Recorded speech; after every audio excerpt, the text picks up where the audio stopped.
Third provisional session, the bolt had already left the rifle. Overseer 3rd Rem Calvath saw it on screen 4, a streak of compressed energy crossing the convocation ring floor at a diagonal, aimed at the chest of a human guard who had not moved, had not raised anything, had not done what every instinct in every species in that chamber was screaming at him to do. The guard drew the baton instead. One smooth motion, wood clearing the leather loop at his hip. The baton came up at an angle Calvath's instruments could not have predicted because no instrument would have calculated wood as a relevant variable. The bolt struck the grain, deflected, scored a black line across the ceiling 40 meters above and died against the ventilation housing. 17 Veil Ascendancy operatives were in the chamber, energy rifles, military-grade disruptors, 14 months of planning by a faction that had studied every defense system on Selen Station, and one human guard had just redirected a lethal energy discharge with a piece of seasoned wood. Calvath slowed the footage to 1/8 speed.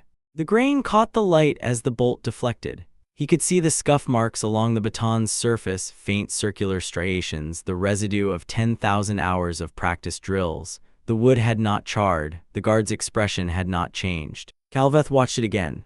The human details still had not moved, all 5 of them. Standing in their positions, hands reclasped behind their backs, watching the chamber the way they always watched the chamber, with the mild professional attention of people who had already accounted for everything in it. What stayed with him later was not the deflection. It was that he still could not find the error. He had been watching the wrong thing for 3 sessions straight, and the instrument he'd used to dismiss them had been, technically, correct. It had said a piece of wood. It had simply been answering the wrong question. Stay close, what happens in the next 4 minutes breaks every model he has, and I was there for all of it. The third provisional session began at 0740 standard, which Calvath noted in his intake log alongside 62 other notations covering the morning's security configuration. Vorenic shield matrix calibrated and confirmed active. Disari warrior complement logged at 12, double the standard 6, a detail he had flagged to the council arbiter's office and been told was within discretionary allowance. Pelivan route coverage in the eastern and northern quadrants confirmed via chemical signal sweep. He ran through the threat watch tiers pre-session, checked the way he had run it for 3 centuries. There was a comfort to it, the way a well-maintained system behaves predictably, the way data arrives in the format you expect it.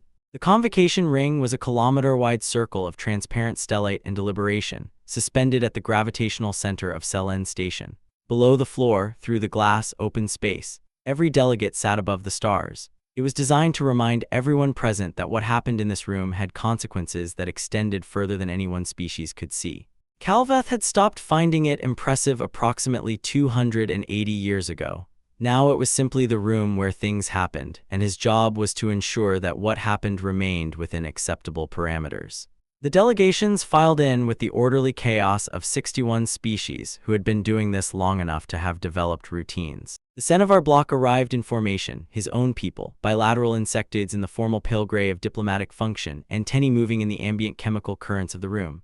The Vorenic cluster drifted to their section trailing soft crystalline harmonics, the sound of their ongoing internal consensus process. The Disari contingent entered last, which was a choice. They always entered last. Warlord designate Rithvan Kull came first among his own people, which meant he came last among everyone. 2.4 meters, ceremonial shoulder mantle of compressed bone plate.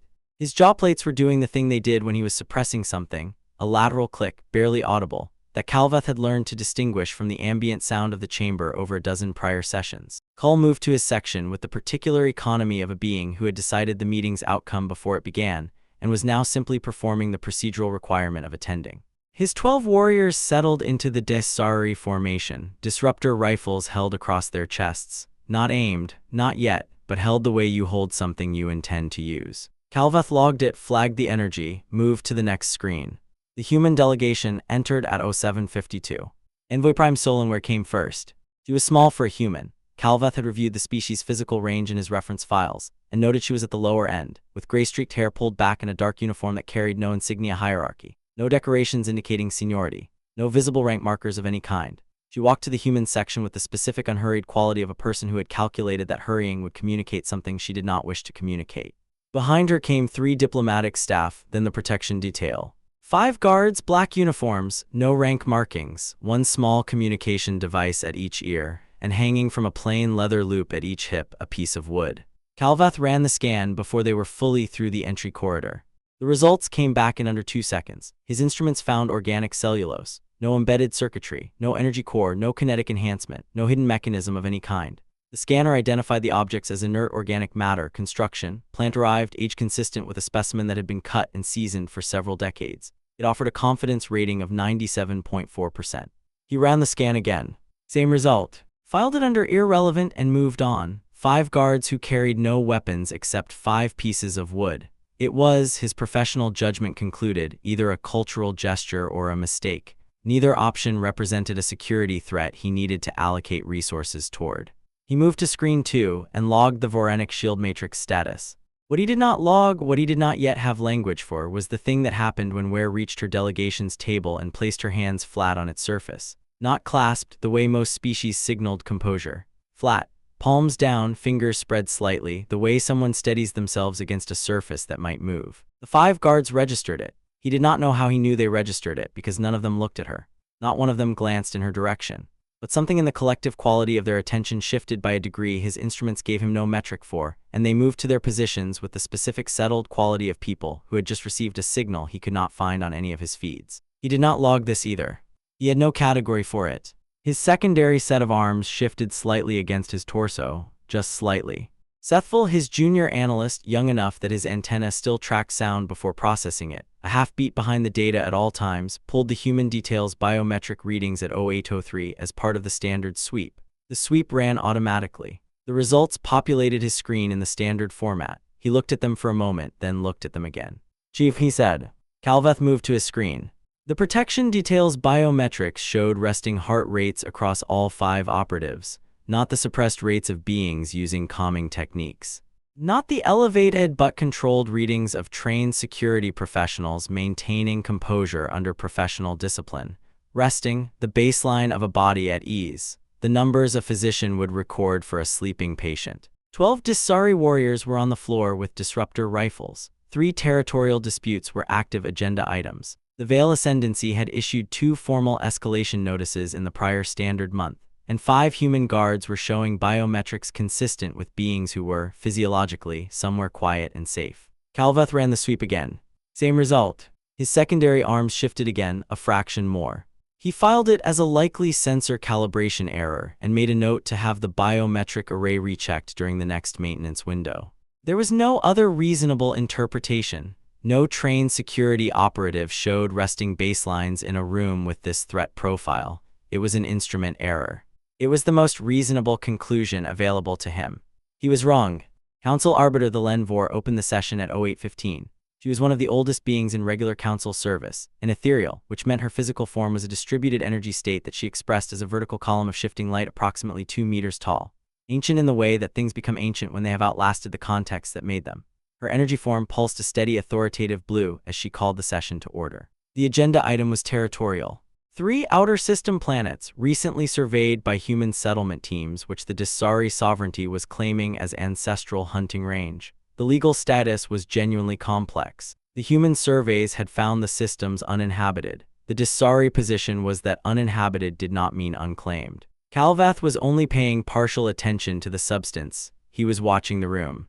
The Disari warriors had not moved from their formation. 12 figures in ceremonial battleplate, holding their rifles at the ready not quite aimed angle that was technically within the rules and practically a form of communication. Every other delegation's guards had registered the configuration. The Vorenic crystals were humming in a harmonic that Calveth associated with elevated group anxiety. The Cenovar block's guards had shifted incrementally toward a tighter formation. The human detail had not moved. They stood in their positions, which were, as they had been in the previous 2 sessions, apparently random. No overlapping fields of fire, no clear sight lines. One guard stood with his back partially turned to the main entry corridor. One was seated below the eye level of most other species in the room. It was, by any security doctrine Calveth knew, poor formation. And yet he kept returning to them on his screens. There was something about the way they were still, not the stillness of people maintaining composure, not the disciplined stillness of guards holding position under orders, something else. The stillness of people who were not holding still at all, who were doing something that happened to look like stillness from the outside. He could not identify what that something was. Warlord designate Cull stood at 0822. He did not wait to be recognized. The Lenvor's energy form flickered, the diplomatic equivalent of a frown, but protocol allowed for initial remarks from primary parties in territorial disputes, and Kull was technically within procedure. The systems designated Outer Survey 7 through 9, Kull said, have been claimed by the Disari sovereignty under the Ancestral Range Accords for 2,000 standard years. The presence of human survey equipment on those planets is not exploration, it is occupation. The sovereignty demands immediate withdrawal and the formal recognition of prior claim. His jaw plates clicked between sentences, the lateral sound suppression. Ware looked up from the document she had been reading, an actual physical document, paper, which was another thing Calveth had no category for in a species context, and spoke without standing. The survey teams found no evidence of current habitation, Commander, no structures, no maintained infrastructure, no signal presence of any kind. We recorded the equipment we found, which appeared to have been inactive for several centuries, and filed the standard heritage documentation with the Council Archive. Kull's four-fingered hand came down on his desk, not a strike, a placement, controlled.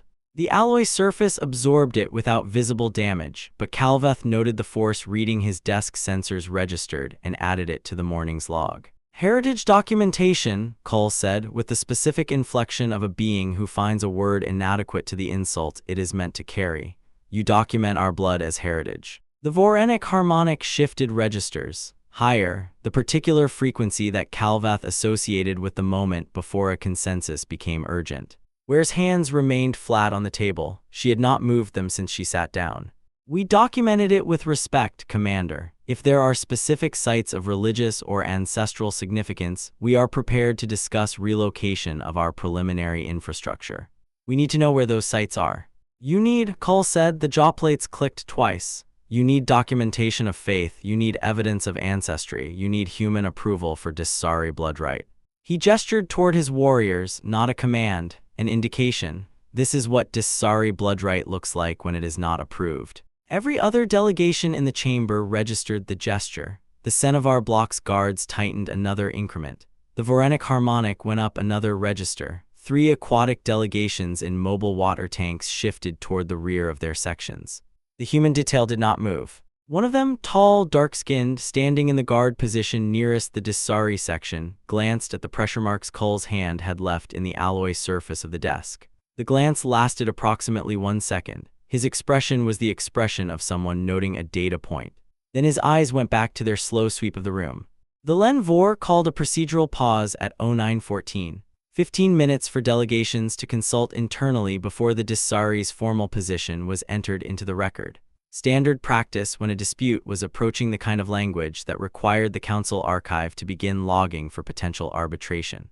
The chamber shifted into recess configuration. Delegates moved to their consultation clusters. Guards relaxed into secondary-ready posture, not alert-ready but not at ease. The Disari warriors did not relax. They stood in their formation, disruptors held, watching the room with the particular quality of beings who had been told to wait but were genuinely interested in not waiting much longer. The human detail did not consult. Calveth noticed this at 09:16 when his secondary attention moved from the Disari formation back to the human section. Ware was in quiet conversation with her 3 diplomatic staff. That was normal. Delegations used recess for internal alignment. But the 5 guards had not moved to a consultation cluster. They had not spoken to Ware or to each other. They had not eaten or retrieved water from the session refreshment points, though other guards throughout the chamber were doing both. They had not checked their equipment, though several of the Cenovar guards were running quiet calibration routines on their plasma rifle charge indicators. Each of them had, since the recess began, moved exactly once, to a new position. 1 small adjustment per guard, none moving more than a few meters, and then they had stopped and stayed. Calveth watched this on his screen for a moment. Then he pulled the sensor log for the recess period so far, cross-referenced against the chamber's spatial mapping grid, and began running a coverage analysis on the detail's new positions. The result populated on his screen at 09:23. He looked at it. He ran the analysis again. From their current positions, 5 guards with standard biological visual ranges, and the specific attention patterns his previous session's observations suggested they used, the slow, systematic sweep, covering different arcs, had between them mapped every line of fire in the convocation ring, every angle from which a weapon could be aimed at every protected individual in the chamber, every position from which a threat could approach, every piece of cover large enough to shelter a standing being. They had done this in, the log told him, under 4 minutes. Calveth set the analysis down. His secondary arms, which had been shifting in small increments all morning, folded fully flat against his torso, both pairs. The posture he had not used in, he did not calculate how long. The posture that Sethville, who had worked alongside him for 6 years, had apparently never seen, because the younger Senevar went very still beside him and did not ask any questions. The chamber felt, from his elevated position, suddenly different in a way he could not immediately name. He looked at the human detail. They stood in their new positions, hands clasped behind their backs, eyes moving in their slow, systematic arcs, resting heart rates. 5 beings who had just reconstructed the complete threat geometry of a kilometre-wide deliberation chamber containing 61 species worth of armed guards in the time it had taken the other delegations to pour water and compare notes. And they had done it by looking. By standing in positions that looked random and looking. The Lenvor called the session back to order at 0931. Her energy form had taken on a slightly cooler blue, the procedural color she used when she was preparing to manage something that might become complicated. Calveth did not move his secondary arms. 0949. Claude responded. The Lenvor's voice carried the particular cadence she used when she was about to say something procedural that everyone in the room understood was not actua. The Lenvor's voice carried the particular cadence she used when she was about to say something procedural that everyone in the room understood was not actually about procedure. Warlord designate Cull, the sovereignty's position has been noted in full. The Council invites a response from the human delegation before the formal record is opened. Cull did not sit. He stood at his section with both hands on the desk, not pressing, just placed, and looked at Ware with the specific attention of a being who has decided that the conversation is already over and is waiting for the other party to understand this. Ware picked up her document, set it down again, her hands went flat on the table. The detail registered it. Calveth watched for it this time, knowing what to look for and still could not identify the mechanism. No eye contact, no head movement. Something passed between Ware and the 5 guards that his feeds recorded without capturing. The human delegation, Ware said, remains willing to discuss the heritage documentation process in detail. We have no interest in disturbing sites of genuine ancestral significance. We have every interest in a process that gives the sovereignty's claims the evidentiary weight they deserve. Evidentiary, Cull's jawplates clicked 3 times. You want evidence, he said, that my people's blood is on that ground. We want a framework, Ware said, that protects the ground permanently. Documentation creates legal protection. Without it, any future human administration could revisit the question. With it, the sites are closed, permanently. That is not a concession we are asking for. That is a protection we are offering. The chamber was quiet enough that Calveth could hear the Vorenic harmonic cycling at the boundary of its anxious register. Not quite urgent, almost. Cull looked at her for a long moment, his jawplates were still. Then he looked at the nearest guard. The tall one, dark-skinned, standing in the position that Calveth now understood was not random at all, within arm's reach of 3 of the Disari warriors' blind arcs, able to close the distance to any of them before they completed a full turn. You, Cull said, human. The guard's eyes moved to Cull. The movement was slow and complete, the way you turn to face someone who has just asked a reasonable question during a lecture. Do you not feel the weight of what surrounds you? The guard considered this, not performatively. He appeared to actually consider it, the way someone considers a question that interests them. I feel the room, sir, he said. I'm not sure weight is the right instrument for it. Cull stared at him. The guard's eyes had already returned to their sweep of the chamber. Calveth wrote nothing in his log for approximately 40 seconds. Then he wrote, operative response to direct challenge, classification pending. He had no classification for it, he still didn't. The Lenvor's energy form pulsed the cooler blue of a session approaching formal impasse. She called a 30-minute recess at 0947, which was longer than standard, which meant she was buying time for someone to talk someone else down. And then came the sensor log. Calveth pulled it at 0953 because the details repositioning during the previous recess had unsettled something in his professional reading of the room that he needed to either resolve or reclassify. He wanted to see what they were doing with 30 minutes. He ran the spatial mapping analysis against the new recess period.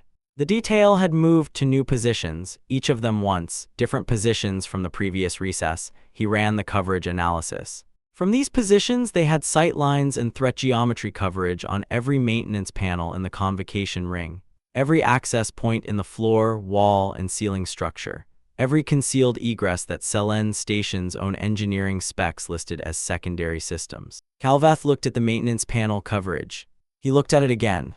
The Vale Ascendancy had spent 14 months infiltrating the station's maintenance lattice. This was in the security intelligence briefings that Calveth received every standard weak, credible threat, specific capability, timeline uncertain, no confirmed entry point identified. 14 months of careful work by operatives who had studied Selen station's infrastructure in detail. The human detail had identified every access panel in the convocation ring from observable placement patterns in 2 sessions. 2. Calveth's secondary arms folded flat against his torso. Both pairs. Sethville beside him went still. He had been working alongside Calveth for 6 years and had never seen this posture. He had the good professional sense not to ask about it now. The session resumed. Cull did not approach it as a session. He approached it as a terminus. He stood before the Len Vor's formal reopening of the record and delivered his position with the clipped economy of a commander who is done negotiating and would like the other party to understand this clearly. The Disari sovereignty will not produce documentation of ancestral claim. We will not submit to archaeological survey. We will not participate in heritage review processes designed by and for species that measure belonging in paperwork. He looked at where. Human settlements in the outer survey systems will be withdrawn within 1 standard cycle. This is not a negotiating position. This is the sovereignty's final communication on this matter. The Len Vor's form flickered with warning colors. Ware's hands remained flat on the table. Commander, she said, a unilateral withdrawal demand falls outside the Council Charter's dispute resolution framework. If the sovereignty wishes to formalize a claim, we are genuinely prepared to. No. One word, Cull's jawplates clicked once. Calveth knew that click. In Disari physiology, the single lateral click at full jawplate extension meant a decision that the speaker considered closed. It was the sound of a door locking. No further discussion, withdraw or face sovereignty enforcement action. The chamber understood enforcement action. Every species guards registered the phrase and responded to it according to their training. The Cenovar block's plasma rifles shifted to active ready. The Vorenic shield matrix hummed into high-power configuration. 3 aquatic delegations sealed their tanks completely. The Disari warriors moved from held-ready to combat formation in one smooth, coordinated motion. 12 beings, disruptor rifles coming up, forming a half-arc that faced the human section with the precision of units that had rehearsed this exact maneuver. The human detail did not move. The tall guard took 1 step forward. Just one, barely half a meter, enough to move him from behind Ware's desk to beside it, from partial cover to none. From defensive position to the open center aisle where every weapon in the room had a clear angle on him. It should have made him more vulnerable. Something about it made every weapon in the room more cautious. Warlord designate, he said, in the same conversational tone he had used to note that weight was the wrong instrument. May I ask you something? Cull stared at him, asked, how many warriors did you bring today? Cull's confusion was visible. 12. And their weapons complement. 12 molecular disruptor rifles, personal blades. Thank you. The guard looked around the chamber. His gaze moved in the systematic arc Calveth recognized from weeks of observation, the same arc, the same pattern, the same depth of attention. The Cenovar block has 6 guards with plasma pulse rifles. The Vorenic contingent has 8 shield bearers with sonic projectors. The Pelavan section has root warriors with Thorncaster capability. He continued around the room, every delegation, every complement, every weapon type. He recited figures that Calveth knew some of those delegations kept confidential. He recited them correctly. In total, the guard said, there are currently 143 armed individuals in this chamber carrying weapons capable of significant structural damage to Selen's station. He paused. My point, Commander, is that you appear to believe numbers are the relevant variable. Numbers matter, Cull said. They do, the guard agreed. Which is why we spent the recess counting. He looked at Cull directly. Your lead warrior is standing under emergency lighting cluster 7. If those lights failed, he would be effectively blind for approximately 4 seconds, long enough for someone moving at walking pace to close the distance. Your second rank is positioned behind support pillar C4, which is decorative, not structural. It would not stop a determined approach. He glanced toward the Pelavan section. Your rear guard is standing with his back to the root network coverage zone. The Pelavan can detect ground contact pressure variations. He cannot. The guard looked back at Cull. We counted, Commander, your positions, your sight lines, your reaction intervals. The distance between each warrior and the nearest hard cover. The geometry of what happens next if you choose to make it happen. Silence. Not the silence of a room processing information, the silence of 61 species simultaneously updating their threat models. Cull's jaw plates did not click. That was the thing that registered on Calveth's feed. The jaw plates, which had been clicking throughout the session as Cull suppressed and managed and maintained, went quiet. The chemical threat marker in his breath, which Calveth's atmospheric sensors had been logging as a steady presence, spiked and then dropped to a level he associated with Disari threat tree assessment. The body, he understood, was doing something the mind had not yet caught up with. Then the alarm triggered. Low pulse. 2 seconds of low pulse, then the sharp, urgent frequency that every species in the compact associated with one thing: immediate threat to life in progress. Calveth was on his feet before the second pulse completed. Report. Multiple breach, Sethville said, and his voice had the particular quality of someone who is reading information they cannot believe. Maintenance lattice, panels 7 through 19, movement, fast, multiple, energy weapon signatures. How many? 17, minimum 17. Calveth's 4 eyes moved across his screens. He saw them. Figures in dark suits moving through the access corridors beneath the chamber floor, coming up through maintenance panels that his security specs told him required specialized station-issue tools to open. The ascendancy seal on their suits, a star field with most of the points crossed out, was clearly visible on his cameras. 14 months, they had spent 14 months on this. And then they were in the chamber. 17 operatives materializing from access panels throughout the convocation ring, energy rifles already raised. Positions chosen with the devastating precision of people who had studied every defensive configuration the chamber could produce. The Cenovar plasma rifles jammed immediately, an electromagnetic pulse from ascendancy-issue disruptors, the specific frequency designed to interrupt Cenovar power cell cycling. The Vorenic shield matrix flickered and died, the resonant frequency the operatives used having been calibrated to the precise crystalline structure of Vorenic shielding technology. The Pelivan chemical warning network suppressed by compounds pumped through the chamber's atmospheric management system. Every defense system Calveth had logged that morning, neutralized in sequence. He reached for the sleep gas override, his last remaining option, the one that required evacuating the chamber and accepting the liability of gassing 61 diplomatic delegations, and then his hand stopped. Because the human detail had not moved. 40 seconds into the assault. Every other guard in the room was either disabled, diving for cover, or attempting to return fire with weapons that were no longer functioning. The chamber floor was strobing with energy discharge. 3 delegations were actively trying to reach emergency exits.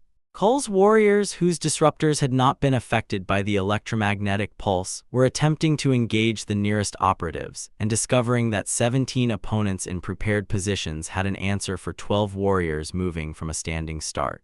The human detail stood with their hands clasped behind their backs, watching. Then one of them moved to his hip. The baton came off the loop. Calveth watched it on screen 4. Walking pace, the guard moved at walking pace toward the nearest operative. The operative tracked him, aimed, fired. The bolt left the rifle at the energy level Calveth's instruments classified as immediately lethal to most biological species. The baton came up. The bolt struck the grain. Deflected into the ceiling housing 40 meters up, where it died against ventilation alloy without hitting anything alive. Calveth slowed his recording feed to 1/8 speed and watched the grain catch the light. The operative fired again. The guard had shifted left by 3 centimeters, not a dodge, not a reactive movement, a pre-positioned step that had placed him outside the bolt's trajectory before the trigger was pulled. The bolt passed through empty space where his center mass had been. 3 ascendancy operatives had formed a triangle around another guard near the Pelivan section. 3 weapons, 3 angles, no cover. A containment configuration that Calveth's own tactical doctrine marked as definitive. The guard looked at each of them in turn. Surrender, one said. No weapons, no escape. You're correct about the weapons, the guard said. The second part needs more work. He moved. Calveth had the recording at 1/8 speed and still had to watch it 3 times before he could construct a partial account of what happened. The guard folded his body into the space between the triangle points in a way that put all 3 weapons in each other's firing lines simultaneously. In the half-second pause while the operatives recalculated, the baton moved in 3 precise arcs, 3 pressure points, 3 bodies finding the floor. 4 minutes and 11 seconds after the alarm triggered, all 17 Veil Ascendancy operatives were down. 0 fatalities.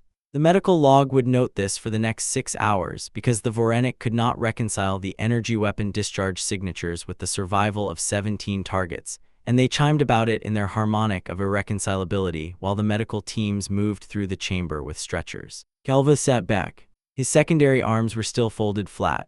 Sethville pulled the baton footage on his own screen without being asked, slowed it to 1/8 speed. The grain of the wood catching the deflected bolt's light, the ceiling taking the impact, the ventilation housing absorbing what the wood had redirected. He watched it 3 times. "Chief," he said. "I know," Calveth said. They watched it a 4th time. On the chamber floor, the detail returned to their positions. The tall guard replaced the baton on its leather loop. Hands went back behind backs. Eyes resumed their sweep. Who had remained at her desk throughout, not because she was frozen, Calveth now understood, but because the detail had told her to stay through some micro-signal his feeds had recorded without capturing, unfolded her hands from the table and refolded them in her lap. The Vorenic crystals were producing a harmonic Calveth had not heard in 300 years of council service. He checked his species reference files. The closest historical match was a recording from the first Vorenic encounter with a deep space structure of non-biological origin, something vast and old and not designed for any purpose they had categories for. The file labeled the harmonic with 2 words: Wonder Recalibration. Cull was standing with both hands flat on his desk. His jaw plates were completely still, not the stillness of suppression. The stillness of a being whose threat assessment architecture has completed a full revision and arrived at a number it did not previously have room for. He was looking at the lead guard with the specific focused attention of a commander updating a register. The Pelivan in the corner had retracted every defensive thorn. Root tips were pressing upward through the floor grating around each unconscious operative, reading them through contact and chemistry, and the particular signals a body sends to the ground beneath it when its nervous system has been interrupted at a precise anatomical angle by a wooden instrument. By morning, every Pelivan node on Selen's station would have that signal in its memory. The mundane work of aftermath proceeded around all of this. Someone from Senevar Station Logistics was arguing quietly with a medical team about evidence documentation sequencing. 3 aquatic delegations were unsealing their tanks. A junior Desari warrior, one of Cull's 12, was sitting on the chamber floor against a support pillar because his legs had decided that sitting was preferable to standing after what they had just witnessed, and no one had told him to get up yet. She walked to where Calvath's ground-level security post was located, the small station he maintained at floor level for direct coordination during active incidents, and stopped in front of it. "Overseer Third," she said. "Envoy Prime," he said. She looked at him for a moment with the patient attention of someone who is deciding how much to explain. "You are not guards," Calveth said. "You are a weapons system that chose to look like guards." "We are a preparation system," Ware said. "The distinction matters. Weapons systems are built to fire. We are built to make firing unnecessary. When that fails, we are built to make the firing very brief." The lead guard stepped forward. He held up the baton's straight grain unfinished wood, the faint circular striations of 10,000 hours of contact along its surface, and demonstrated the deflection geometry. Energy bolts, he explained, travel in known vectors at predictable velocities. A solid object at the correct pre-calculated angle does not need to be faster than the bolt. It only needs to be correctly positioned before the bolt fires. The calculation is run before the weapon is raised, not after.